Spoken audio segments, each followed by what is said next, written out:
یہ بادشاہ مجھے کامل ایمان چھوڑنے پر آدھی بادشاہ دینے کو تیار ہے، اور مجھ سے میرے نبی نے کیا فرمایا کہ اگر رائے کے دانے کے برابر بھی ایمان کو بچا کر لے گئے تو اللہ تعالیٰ اس دنیا سے 10 گنی بڑی جنت دے گا۔ یہ کہیں دور دور تک بھی مقابلہ نہیں، کہاں رائے کے دانے کے برابر ایمان بچا کر لے جانے پر 10 گنی بڑی جنت، اور کہاں کامل ایمان چھوڑنے پر آدھی بادشاہت۔ تو اسی وقت جواب دیا کہ آدھی بادشاہت نہیں، اگر پوری بادشاہت بھی دے، اور پوری بھی نہیں، جتنی عرب کی بادشاہت ہے سب کی سب دے، تب بھی میں پلک جھپکنے کے برابر ایمان کو چھوڑنے کو تیار نہیں۔ قدر و قیمت اندر اتری ہوئی تھی کہ ایمان کے مقابلے پر جو کچھ آیا ہے کہ اس کو قربان کیا ہے، اور پھر اتنا ہی نہیں کہ اچھا نہیں مانتے تو چھوڑ دیا جاؤ، چلے جاؤ، نہیں۔ دوسری چیز دھمکی، اور دھمکی تو کیا، اصل تو دوستو بزرگوں، آدمی کو جو سیدھے راستے سے ہٹایا جاتا ہے یا کوئی غلط کام کرایا جاتا ہے، وہ دو چیزوں سے کرایا جاتا ہے، دو راستوں سے۔ سیدھے راستے سے ہٹانا ہو یا کوئی غلط کام کرانا ہو، وہ دو راستے اختیار کیے جاتے ہیں۔ ایک تو لالچ، تو لالچ کو تو یہ جواب دیا۔ دوسری چیز دھمکی، دھمکی سے کام کرایا جاتا ہے کہ یہ کام کر دو، یہ اس راستے سے ہٹ جاؤ، اس کو چھوڑ دو، ہم نہیں تمہیں یہ کریں گے، یہ کریں گے، تو یہ دھمکی دی جاتی ہے۔ تو ان صحابی نے لالچ کا جواب دیا۔ اور دوسری چیز دھمکی، دھمکی تو کیا، اصل تو دوستو بزرگوں، ایمان والوں کے اوپر اللہ کی طرف سے حالات آتے ہیں، اور حالات اس لیے آتے ہیں یہ دیکھنے کے لیے کہ یہ اپنے ایمان میں کتنا مضبوط ہے۔ خالی یہ کہنا کہ ہم تو مسلمان ہیں، ہم تو ایمان والے ہیں، یہ اتنا مسئلہ نہیں ہے، لیکن آزمائش آتی ہے۔ الف لام میم حسب الناس ان یترکوا ان یقولوا آمنا وهم لا یفتنون۔ تم کیا یہ گمان کرتے ہو کہ تم یہ کہہ دو کہ ہم تو ایمان والے ہیں، ہم تو مسلمان ہیں، ہم تو مسلمان ہیں، تو تم آزمائے نہیں جاؤ گے؟ نہیں، آزمائش آتی ہے، اور آزمائشیں آتی ہیں ایمان کے اعتبار سے۔ جس کا جیسا ایمان ہوگا اس کے اعتبار سے اس کے اوپر آزمائش آئیں گی۔ وہ آزمائشیں، وہ حالات جو صحابہ کرام رضی اللہ عنہ اجمعین کے اوپر آئے تھے، وہ حالات ہم پر نہیں آنے والے ہیں، کیونکہ ہم ایمان کے اعتبار سے کمزور ہیں۔ صحابہ ایمان کے اعتبار سے قوی تھے، ان کے اوپر بڑے حالات آئے، لیکن ایمان کے اوپر حالات آتے ہیں یہ دیکھنے کے لیے کہ اپنے ایمان میں کتنا مضبوط ہے۔ تو جو ایمان والا ہوتا ہے عقل مند، کہ وہ حالات کا مقابلہ حالات سے نہیں کرتا، بلکہ حالات کا مقابلہ اعمال سے کرتا ہے، حالات کا مقابلہ توبہ استغفار سے کرتا ہے، حالات کا مقابلہ اللہ کی طرف رجوع کرنے سے کرتا ہے۔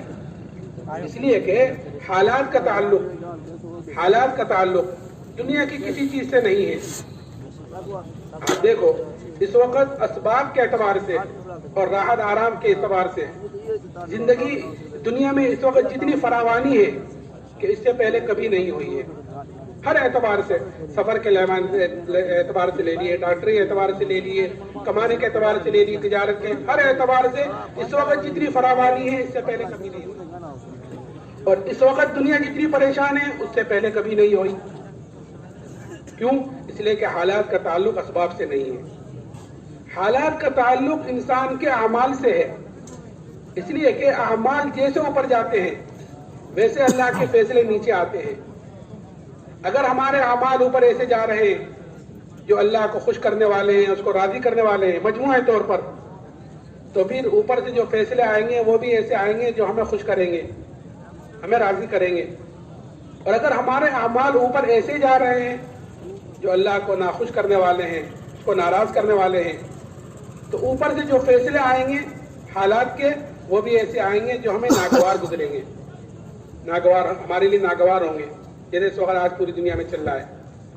تو ایمان والا حالات کا مقابلہ حالات سے نہیں کرتا، بلکہ ایمان والا حالات کا مقابلہ اعمال سے اور توبہ استغفار سے کرتا ہے۔ یہی اصل چیز ہے کہ کوئی پریشانی آئی ہے، کوئی چیز آئی ہے، کوئی مصیبت آئی ہے کہ فوراً اللہ کی طرف رجوع کرو۔ اللہ تعالیٰ نے نبی کو حکم دیا، وَأْمُرْ أَهْلَكَ بِالصَّلَاةِ وَاصْطَبِرْ عَلَيْهَا لَا نَسْأَلُكَ رِزْقًا نَحْنُ نَرْزُقُكَ وَالْعَاقِبَةُ لِلتَّقْوَىٰ۔ تو نبی کے حکم کے ذریعے سے امت کو یہ حکم ہے کہ ہر موقع پر، ہر چیز پر، ہر مصیبت، پریشانی، آفت پر کہ نماز کو پڑھو، اللہ سے مانگو، اللہ کی طرف رجوع کرو۔ حضرت عمر رضی اللہ تعالیٰ عنہ کے زمانے میں ایک مرتبہ قحط سالی ہوئی، قحط، زبردست قحط پڑا، اور ایسا قحط پڑا کہ جانور تک ہلاک ہونے شروع ہو گئے قحط کی وجہ سے، کہیں چارہ نہیں۔ ایک صحابی نے بکری ذبح کی، اس بکری کے اندر سے نہ خون نکلا نہ گوشت نکلا، خالی ہڈی ہڈی نکلی۔ وہ صحابی سو گئے اور سوتے ہوئے خواب میں زیارت کی جناب رسول اللہ صلی اللہ علیہ وسلم کی۔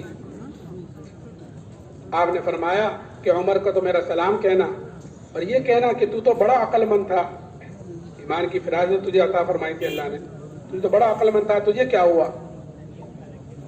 حضرت عمر یہ صحابی اٹھے اور اٹھ کر حضرت عمر کی خدمت میں گئے اور جا کر اپنے خواب کا تذکرہ کیا۔ تو حضرت عمر نے فوراً مشورے والوں کو جمع کیا۔ یہ ہے خیر کی بات کہ آدمی کا جو بھی کام ہو، دین کا یا دنیا کا، جو مشورہ کرتا ہے وہ نامراد نہیں رہتا، اللہ تعالیٰ اس کی رہبری فرماتا ہے۔ فوراً مشورے والوں کو جمع کیا اور مشورے میں بات رکھی کہ ایک صحابی نے ایسا خواب دیکھا ہے۔ تو مشورے میں بات آئی کہ امیر المومنین، جہاں سے قحط سالی آئی ہے ہم اسی کی طرف رجوع کیوں نہیں کرتے؟ ہم غلہ منگا رہے ہیں شام سے اور مصر سے اور ادھر ادھر سے، اور حالات تو آئے ہیں، قحط سالی تو آئی ہے اللہ کی طرف سے، تو ہم اسی کی طرف رجوع کیوں نہیں کرتے کہ ہاں یہ چوک ہو رہی ہے؟ فوراً مدینے سے باہر گئے اور ابھی توبہ استغفاری کر رہے تھے کہ اسی وقت بارش شروع ہو گئی، کہ جب تک حالات کا مقابلہ حالات سے ہو رہا تھا کہ وہ حالات بجائے کم ہونے کے اور زیادہ بڑھ رہے تھے، اور جب حالات کا مقابلہ توبہ استغفار سے اللہ کی طرف رجوع کرنے سے کیا تو اللہ تعالیٰ نے حالات کو فوراً پلٹ دیا۔ آج بھی دوستو بزرگوں، ان حالات کا واحد علاج یہی ہے کہ ہر مسلمان اللہ کی طرف رجوع کرے، اپنے طرف سے اور پوری امت کی طرف سے ہر مسلمان اللہ سے توبہ استغفار کرے۔ توبہ کا دروازہ کھلا ہوا ہے موت تک ہر ایک کے لیے۔ اللہ تعالیٰ ہمیں مرنے سے پہلے پہلے سچی پکی توبہ کی توفیق نصیب فرمائے، آمین۔ تو دوسری چیز، ان صحابی کو یہ دھمکی دی کہ بادشاہ نے ایک دیگ منگائی، اس دیگ کے اندر پانی کھولایا، جب پانی خوب کھول گیا تو بادشاہ نے قیدیوں کو بلا کر ان کے سامنے اس میں ڈلوایا اور یہ کہا کہ یہ تو ایمان سے پھر جاؤ نہیں تو تمہیں بھی اس میں ڈالا جائے گا۔ وہ صحابی کہنے لگے کہ تجھ سے جو ہو سکے وہ تو کر لے۔ بادشاہ نے حکم دیا ان کو اس میں ڈال دو۔ جب لے جانے لگے تو وہ صحابی رونے لگے۔ بادشاہ کو اس کی اطلاع کی گئی کہ وہ تو رو رہے ہیں۔ بادشاہ سمجھا اب یہ ڈر گئے، اب ایمان سے پھر جائیں گے۔ پھر ان کو بلایا اور ان کے اوپر نصرانیت کو پیش کیا۔ وہ کہنے لگے میں نے تجھ سے ایک مرتبہ کہہ دیا تھا کہ تجھ سے جو ہو سکے وہ تو کر لے، کہ اچھا پھر رو کیوں رہے تھے؟ کہنے لگے کہ میں تو اس لیے رو رہا تھا کہ میرے بدن کے اندر ایک جان ہے، وہ جان اس دیگ میں ڈالی جائے گی، ختم ہو جائے گی۔ میں تو اس لیے رو رہا تھا کاش میرے روئے میں جان ہوتی اور میرے بدن کے اندر 100 جانیں ہوتی اور وہ ساری کی ساری جانیں آج اس دیگ میں ڈالی جاتی اور وہ ساری کی ساری جانیں میں اللہ کے نام پر قربان کرتا۔ ایک جان کا کیا قربان کرنا، میں تو اس لیے رو رہا تھا کہ ایک ہی جان ہے وہ قربان ہو رہی ہے، آج تو 100 ہوتی تو سب کی سب میں قربان کرتا تیرے نام پر۔ دوستو بزرگوں، یہ جذبہ بنتا ہے دعوت سے کہ اپنی جان اپنا مال اللہ کے نام پر لگانے کا جذبہ اندر پیدا ہوتا ہے، تو اس لیے اللہ کے راستے میں نکالا جاتا ہے تاکہ ہمارے اندر اپنے دین کی کمی کا، اپنی ایمان کی کمزوری کا احساس پیدا ہو۔ آدمی کے اندر جب کسی چیز کا احساس پیدا ہو جاتا ہے تو پھر کسی کو کہنے سننے کی ضرورت نہیں ہوتی، آدمی خود ہی اس کی فکر میں لگتا ہے۔